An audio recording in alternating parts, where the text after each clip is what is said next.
One-day free medical check camp was set up at Borlangpher to serve and benefit the people of the local region by NSS Assam University Diphu Campus Unit on Friday.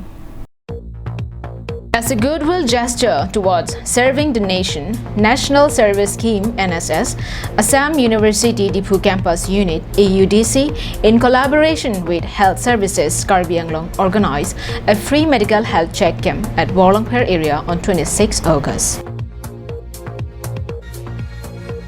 The one-day free medical check camp was organized to provide free medical services to the people of Borlangpher, ranging from infants to an old-age citizens of the region.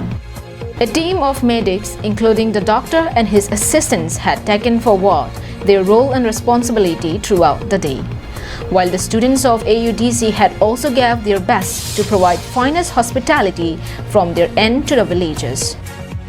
Certain essential materials like cotton gauze, cotton rolls, face masks were also distributed to the citizens of the areas.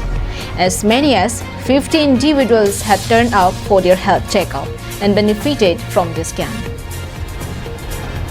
The program was organized under the supervision of Dr. Aniruddha Kumar, Program Officer, NSS AUDC Unit. More than 40 students from post-graduation course belonging to various departments, including the AUDC SU office bearers, along with the councillors, had enrolled their names and participated in this camp. News Desk report for Karbi Anglong Live.